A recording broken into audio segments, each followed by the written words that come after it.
First, let me thank you for being here. This is was one of these occasions that one wishes it did not occur, but since it did, we want to report to you that it is my opinion that everything that was done perfectly in order. But it's been my experience that the facts need to get out before it gets distorted, and this is the purpose of calling you here this morning. In October 24th, 2014, there was an emotionally disturbed man that was shot by police officers, and that was done after he charged him with a knife.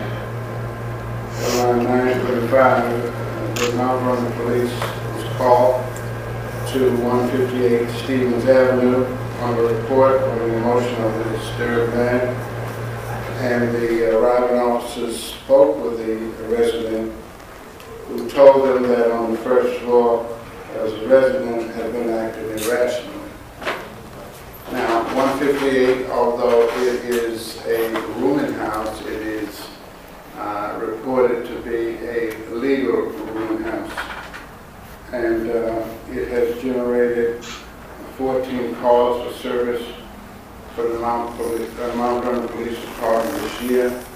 The calls, which are unrelated to Anthony Smith, range from cases of dispute, including one assault and one criminal mischief.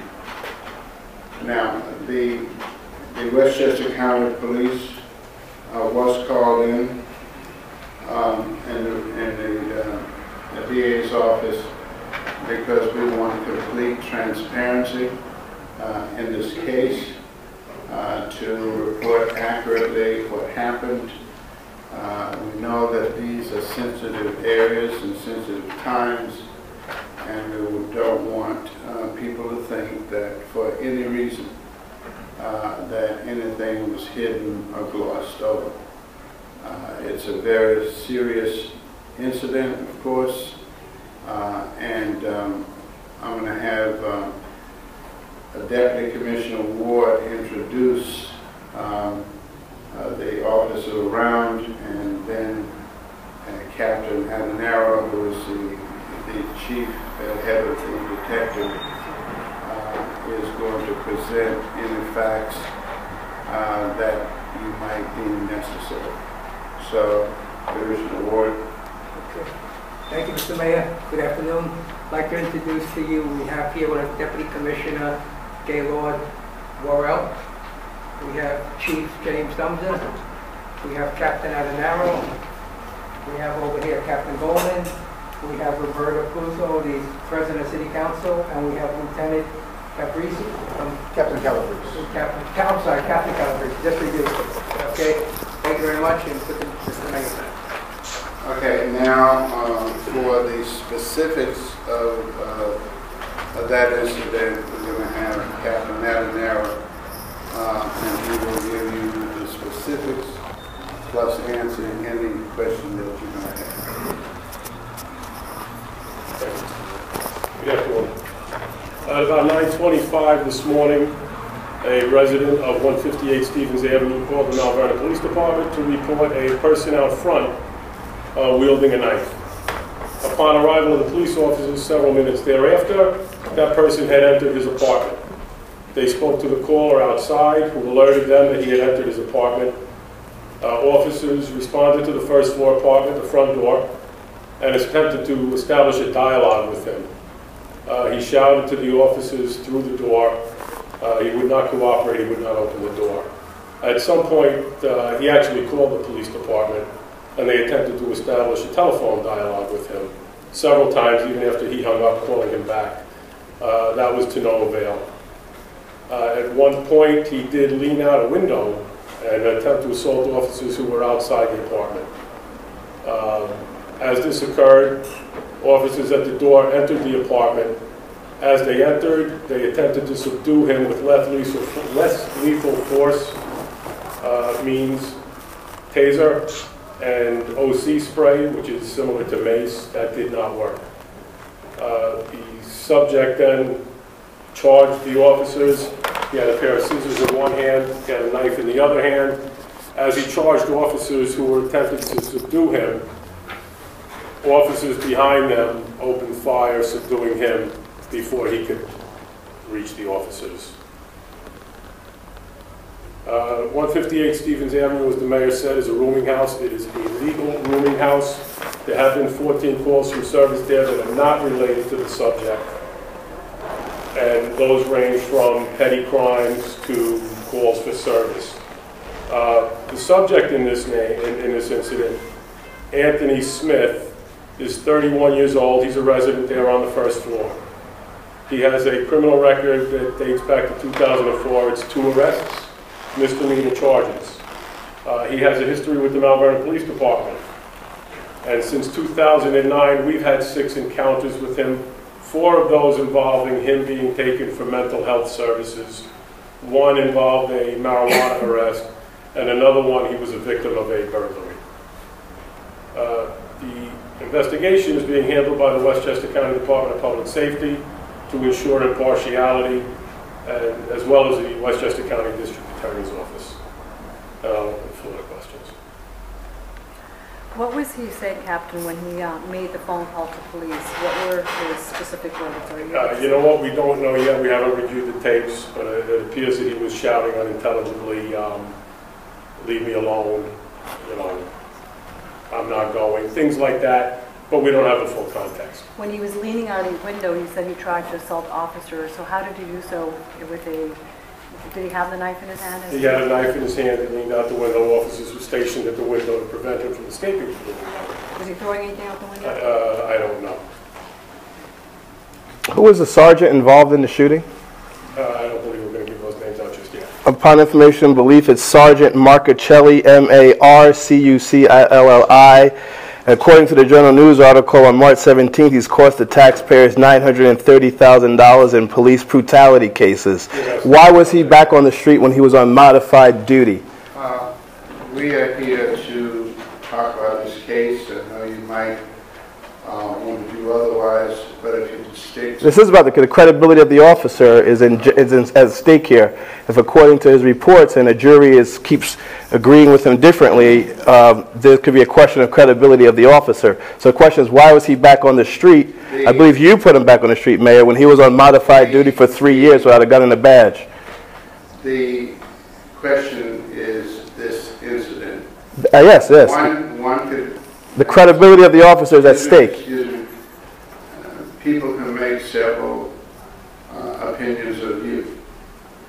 This is fact. This is reported. So let us not try to turn this into what it is not. I'm just reporting the facts. He was disciplined, and we paid out $930,000. If you have questions relating to this incident, then that's one thing. If you're here to do other things... I do have questions. The question is, why was he back out on the street? And why is he still working for the city of Mount Vernon? Because he's legitimate. He's been cleared of any wrongdoing. By which body? Next question. I actually have another question for the captain. Captain, how many officers were involved? How many officers actually fired? 2 officers Two fired officers. shots. Are they on administrative leave? Is Yes, that they are. protocol? I figured that. How many shots were fired? It appears about 9. 9. Okay. 9 Where was he hit? He was struck in the upper body and the leg. I do not know all of the injuries. And he was taken to Jacoby, He right? was taken to Jacoby, and he underwent surgery. He's out of surgery now. Okay. He's expected to be okay? I don't have an update on his condition. Okay. As far as his charge or his arrest where he's had mental health issues, has he ever tried to harm anyone else? That I couldn't tell you. What I know is that he has been treated for mental health issues. Okay. What is Mount Vernon Police Department's policy on dealing with emotionally disturbed people? Excuse me. Are there any other questions? Yes. Yes. I spoke to the Smith's uncle. Said he was shot 7 times. Is that correct? I don't know exactly what it was. And you had said that the police had tried to subdue him with pepper spray and a taser. Correct. And at that close range, why wasn't it working? That's still under investigation. And now this, going back to the initial call, was it from someone else who lives in that home, in that apartment home? It was a You should have resident. stepped closer to the podium. The call was from a resident of the building. And he was acting erratically outside in the hallway of his apartment, of the home? Outside the building. Outside the building? Correct.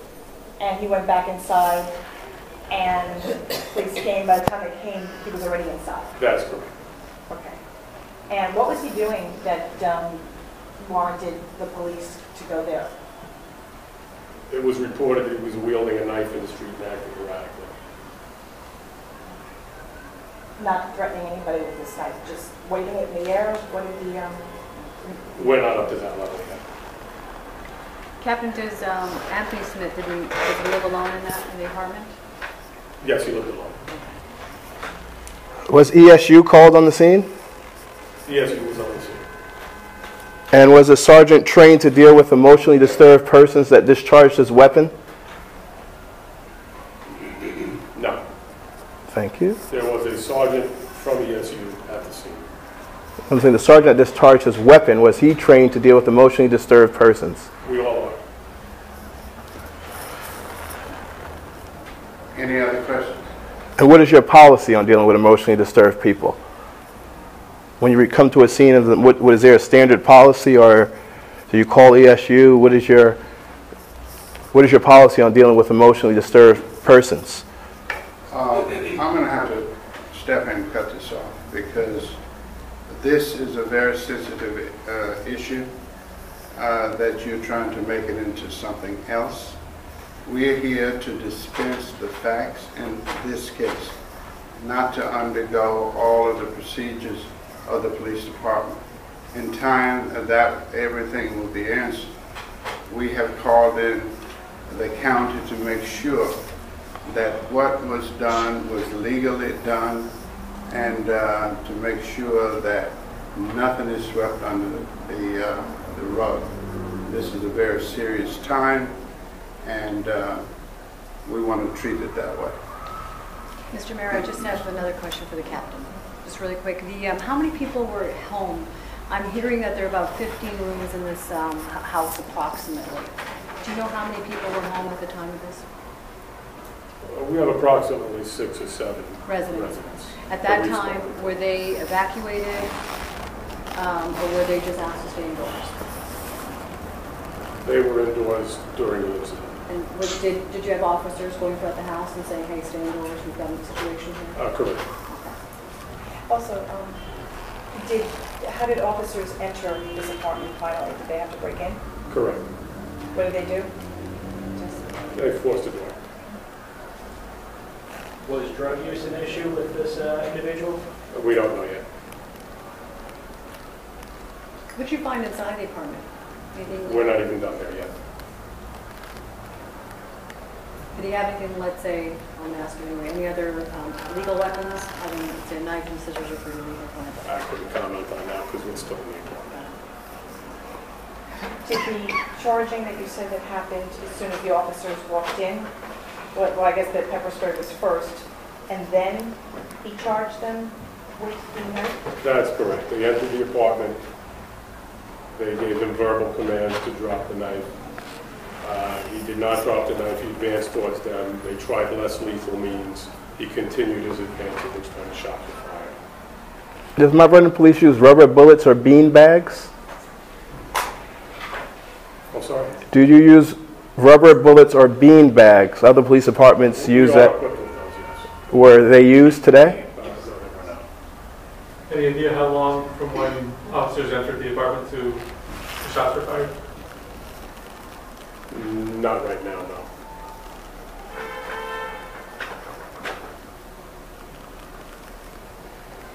Any other questions?